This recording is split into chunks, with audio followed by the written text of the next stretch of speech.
This is Sunrise Extra, streaming live on Wave Now. Hi, thanks so much for joining us this morning. 7 o'clock on this Friday. You made it to the end of the work week. A lot of things going on. Maybe you're getting ready to head out for the ISCO Championship at Hurstbourne. And going to be nice? It's going to be really nice. It's going to be hot, so I love the fact that they have free water because that's what you need on a day like today. I would be the person chugging it. Crazy. But for those of you heading out, we are sitting in mainly in the 60s, a couple of low 70s, 70 degrees in Bardstown, Mumfordville, and Campbellsville, while it's 74 at the airport in Louisville. Plenty of beautiful sunrises showing up on all of our SkyTrack cameras, including the Starlight Indiana one. I've been loving this morning. It's been beautiful. Now, here's the thing. Yes, we're seeing mainly clear skies for right now. We are adding in a couple of clouds for later on this afternoon, and we're watching highs today in the low to mid 90s. So for those of you heading to the Hurstbourne Country Club, keep in mind a couple of things. One, traffic is going to be slow in that area. Two, we're going to need, of course, some of that AC in the water as we jump into the low to mid 90s for your highs. But overall, most of the day will be dry with only an isolated rain chance across the region for today. Now, rain chances do go up for Saturday and Sunday, so I'll break those chances down in my full forecast. Thank you so much. Well, on Sunday, you can shop local. Dozens of businesses will be at South Point's Buy Local Fair at Iroquois Park. Let's get to Marissa Burke, who is live this morning with more. And this is just one of the vendors that they'll have there. There are going to be so many vendors and opportunities for people to really see the personality of the area. I'm here with Rachel Rourke with Liba. And Rachel, we've been talking about how important it is for businesses like Fox Books and all the other vendors to be at this weekend's show. Absolutely. So the South Point Festival is Sunday in Iroquois Park from 2 to 4. And we are so excited to have over 50 South End focused. And Liba is all about, sharing the message of buying local and shopping small. And Sunday is going to be a great showcase of everything that the South End has to offer. And one of our vendors is actually Foxing Books. They are our area local independent bookstore, and they're all about, spreading the voice of the community and being really inclusive. And so they're going to be there with their mobile book unit, and it's such a cute little pickup truck that has been converted to a bookmobile. And they're going to be there with all their different offerings. And we also we have some because I was cracking up because this vendor puts little puns on their boxes. This one says, "What's my favorite TV genre? Soap operas." Get it? Because it's soap. So this is Andrea's product. She's with Frasertown Soaps, and she lives in, further south, and it is a great opportunity for her to showcase what she does. She makes these really beautiful floral baskets out of soap. Her scents are so awesome, and she's really got a great variety, and obviously she's got really cute, fun sayings on them. So she'll be one of our vendors there on Sunday as well. But then when we say there's something for everybody, we got something for the kids too. And if I'm there, you don't want to play me in Connect 4 because I will win. We are going to have all sorts of fun activities for kids. We have inflatables. Of course, Iroquois Park has the playground and splash pad as well. We're going to have Tetris, Connect 4.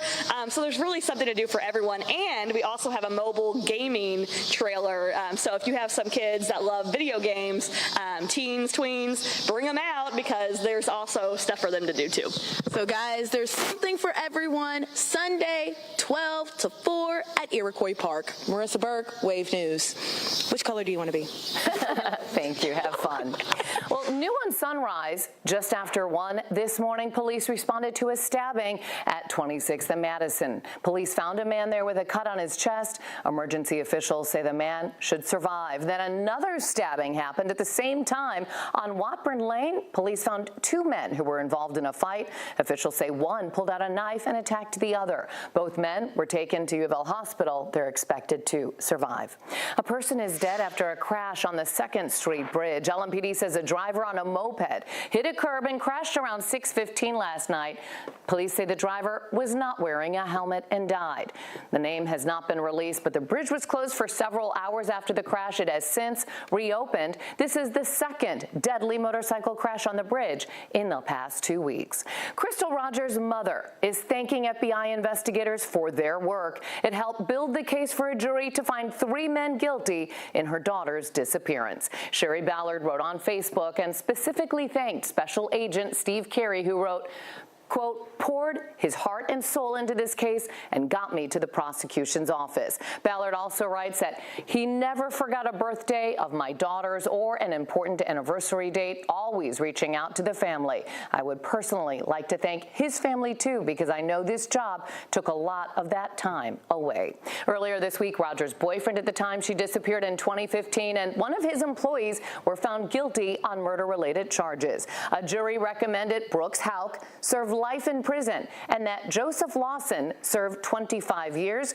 Joseph Lawson's father, Stephen Lawson, was also convicted in this case. All three are expected to learn their sentence in August. A former LMPD officer who shot into Breonna Taylor's apartment will now wait a little longer to learn his punishment. Brett Hankison's sentencing has been moved to July 21st. In November, a federal jury convicted Hankison of violating Taylor's civil rights. Hankison blindly shot several bullets into Taylor and her neighbor's apartments during the raid where Taylor died. Court documents show prosecutors asked to delay Hankison's original sentencing date of July 16th to, quote, weigh the relevant issues in this case. The filings also show the judge says they will not grant any further extensions or rescheduling. Fire marshals are working to find out what led to a Sellersburg home catching fire this week. Tri-Township fire crews got the call to rush to this house on Masters Point off Perry Crossing. The fire chief says some of the people inside claim they heard a popping noise and then later saw flames rising in the backyard. Crews say firefighters handled most of the flames quickly, but it took an hour to deal with the electric car battery that exploded in the garage. All three people inside got out okay. The American Red Cross is helping them as fire marshals look into the cause. A three-year road project is well underway to transform one of Louisville's biggest and busiest highway interchanges. Nightly lane closures on the Watterson Expressway start at 7 p.m. and they end just before people head to work around 5 a.m. Crews are in the early stages of this project, which is supposed to create a better and safer experience for drivers. Wave News reporter Logan Perrone has more on the changes happening. For a new driver, being behind the wheel on the Watterson Expressway and Brownsboro Road can be daunting. Turning in that neighborhood especially is really stressful because there's no, it's just awful. Less so for those who have driven for decades. You have to plan your day as far as not going outside the Watterson after 4 o'clock. It's an area that deals with constant congestion and crashes, problems Kentucky's transportation cabinet hopes to put in the rear view.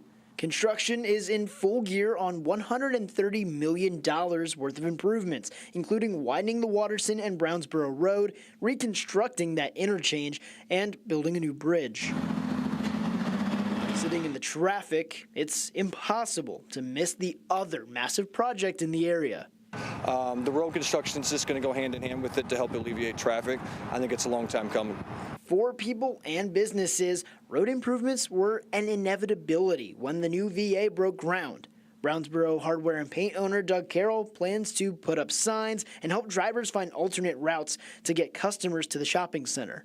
This is all going to be good in the long run. It's just going to be a bumpy road for about 2 years. The project also aims to make the interchange safer. In the stretch of I-264 between I-71 and Westport Road, KSP data reveals LMPD and Northfield Police responded to 143 crashes in the last year. While the temporary slowdowns might be a headache, drivers are happy to see the change. I think anytime we can make areas less congested, less accidents, I think that's always great. And you can find more details on the projects and its phases by going to this story on wave3.com. Drivers can expect all improvements to be complete by the fall of 2027. The Senate is debating cutting public broadcast funds. Find out what those cuts could mean for local news.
It's 7-11 on 7-11, by the way.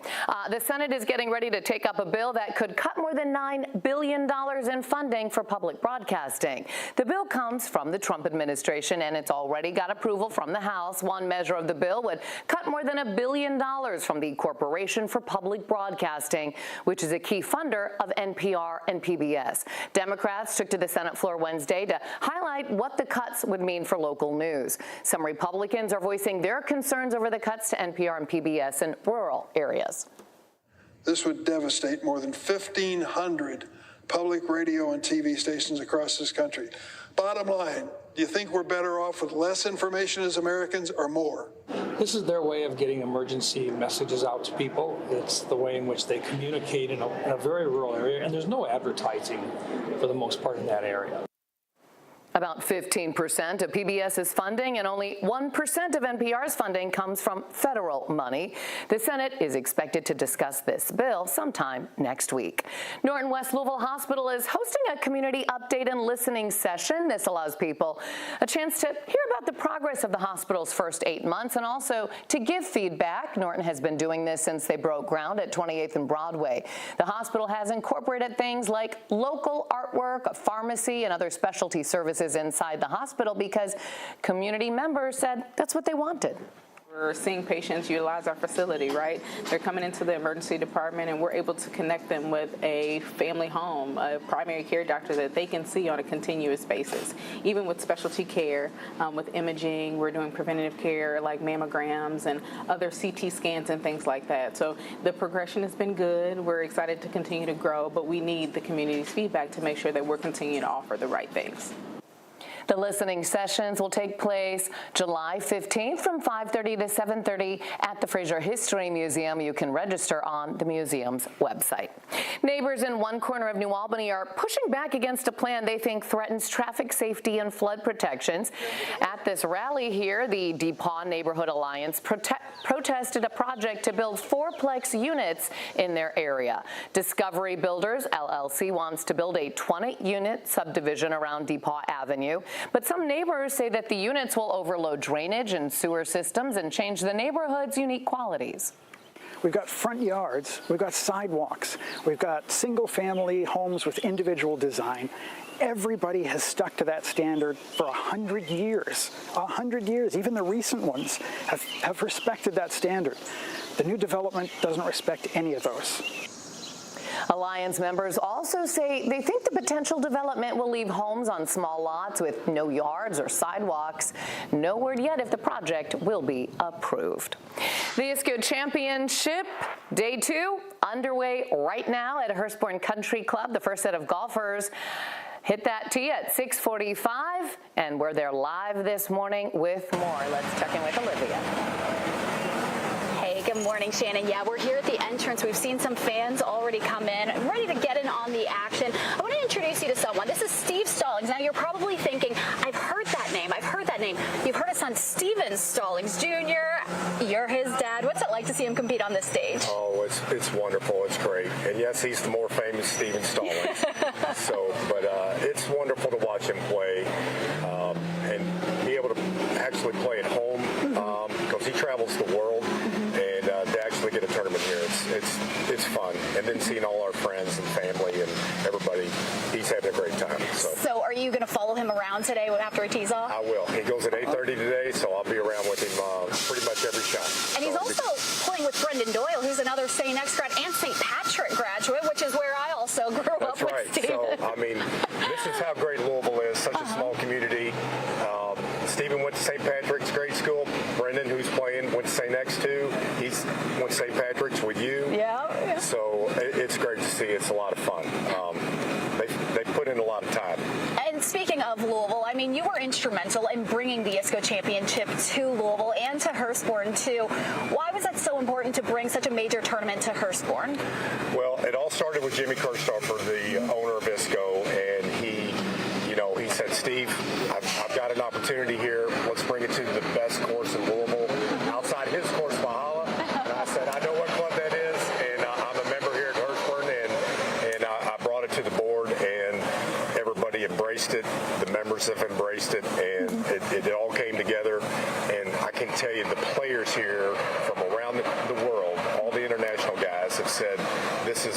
best courses they've played on their circuit. So it's been great. So we're enjoying every bit of this. A great opportunity to show it off on the national stage. Thank you so much for joining us this morning. Sure. I know he's got to run off, though. Like I said, Stephen is teeing off around 8:30, so you're going to be so busy this morning, and good luck to him. Shannon, we're going to send it back to you.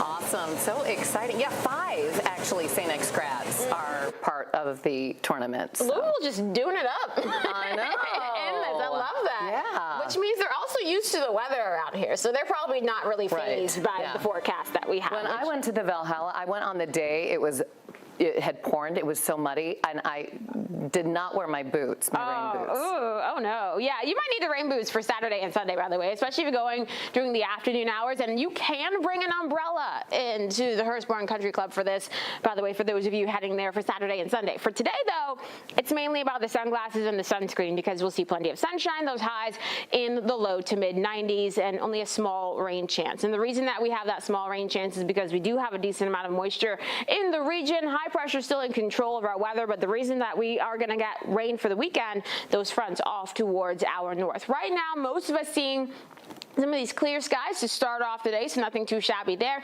Plenty of that sun beaming down, not even a cloud overhead on our SkyTrack camera in Starlight, Indiana. Your temperatures in the 60s and the low 70s to begin your Friday across the metro, seeing temperatures ranging from 70 degrees for those of you in PRP to 68. In Jeffersonville, same thing for those of you in Shepherdsville, 67 right now in Crestwood. Over the next 12 hours, we'll climb all the way into the upper 80s and low 90s by around lunch, and by the time we reach the middle of the afternoon, we'll see those low to mid 90s for your highs. Only a couple of isolated downpours here and there possible. Once we get into tomorrow, this is when those rain chances are going to go up. Scattered showers and thunderstorms will be a little bit more likely for the afternoon and evening. Keep in mind with some of these thunderstorms around the region for the second half of your Saturday, they can produce some very heavy rain as they move on by. And that is important to note because I know there's just so many outdoor events happening this weekend. So you want to make sure that you're staying weather aware. The other thing to watch with some of these storms will be that potential for some very strong wind gusts.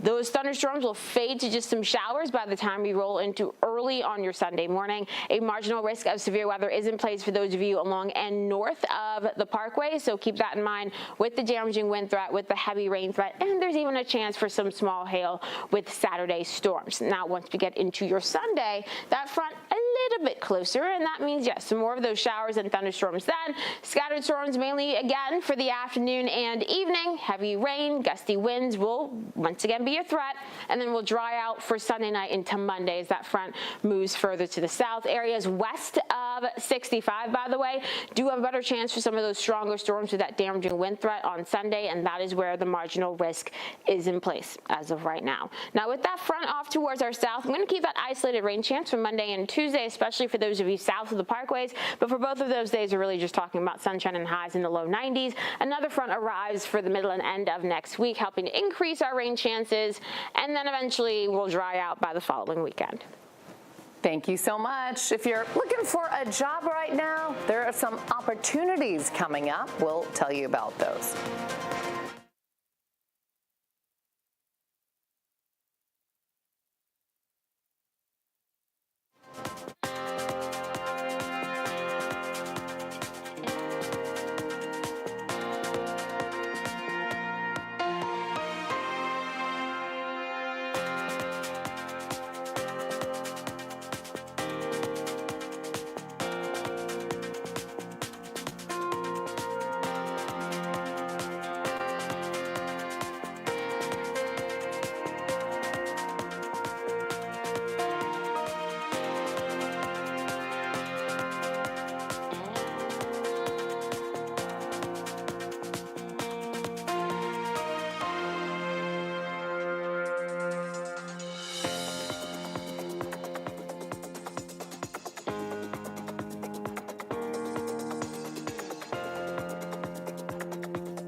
Well, if you need a job, Publix is looking to fill 2 new Louisville stores with workers. The chain is hosting a hiring event this weekend at the Hilton Garden Inn on Park Plaza Avenue today and tomorrow from 9 to 5. They're looking to fill 140 positions across all departments.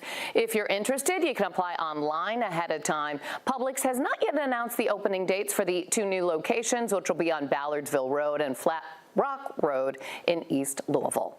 Oh my goodness, the first day of school is coming up August 7th for JCPS. Isn't that crazy? And JCPS is having a job fair today. It starts at 10 this morning. It's at the Center for Professional Learning on Atkinson Square Drive. JCPS data shows there are more than 300 teacher vacancies across the district, and July is their peak hiring month. The district also has open positions across other departments, including transportation, and they also need custodians and bilingual instructors. You can help local students get ready for the first day of school. Wave News, the Neighborhood Place, and Furniture Fair have all teamed up and are collecting donations of new school supplies for local students. You can drop off supplies at either of the Furniture Fair locations now through July 30th, and your donations will give local kids a great start for the new year. Next week, the annual Oldham County Fair returns to LaGrange. Each day, they'll have a different event, including full-throttle monster trucks, a demolition derby, and a truck and tractor pull. You can take part in the fun starting on Tuesday. Tickets are $20, and to park is $5. To get your tickets, you can go to oldhamcountyfairgrounds.com. Gates open at 5 p.m. during the week. I'm going to take a quick break. We'll be back with another look at local news and weather.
This Wave News update is sponsored by Oxmoor Auto Group. Good morning, I'm Shannon Kogan. LMPD is investigating 2 stabbings that happened this morning. They both occurred around 1:30, one at the Circle K on Watburn Lane. Police say 2 men were involved in a fight. One man stabbed the other. Officers were also called to West Madison Street for a man who was found with a stab wound to the chest. All are expected to survive. Here is meteorologist Tawana Andrew. We made it to Friday, and we're going to be walking around needing the sunscreen and the umbrella. Yeah, because we're going to be watching rain chances over the weekend today. You can use the umbrella to keep some of that sun off of you if you just want to look extra cool. What we're seeing right now, of course, blue skies across the region. Now that sun is up, we have a couple of clouds here and there, but most of us just enjoying all of that sunshine, and temperatures not too shabby, upper 60s and low 70s for your Friday morning. And across the metro, we're seeing temperatures ranging from 69 degrees towards Gordon. Same thing for those of you in Buckner, 71 in Fern Creek and St. Matthews, 70 for those of you in New Albany. Over the next 12 hours, we will return to the low to mid 90s for your highs, keeping all of that sunshine in our forecast. Yes, there is a chance for 1 or 2 pop-up downpours for later on this afternoon. Most of us, though, just going to be sunny and dry. Looking at the roads, there are a couple issues out there. One on 64 near Hurstbourne Parkway where there's a stalled vehicle that's off towards the shoulder. Same thing on 65 northbound near Outer Loop. That is where we're seeing another stalled vehicle off towards the shoulder. So overall traffic this morning looking pretty good. As you're heading out, just have the sunglasses ready to go and adjust the visor before you start driving if you can. Once we get into the weekend, we'll see more of those showers and thunderstorms for your Saturday and Sunday. Monday and Tuesday of next week, drier, and then we'll see more rain chances trying to show up with yet another front by the middle and end of next week. So keep a close eye on the Wave Weather app.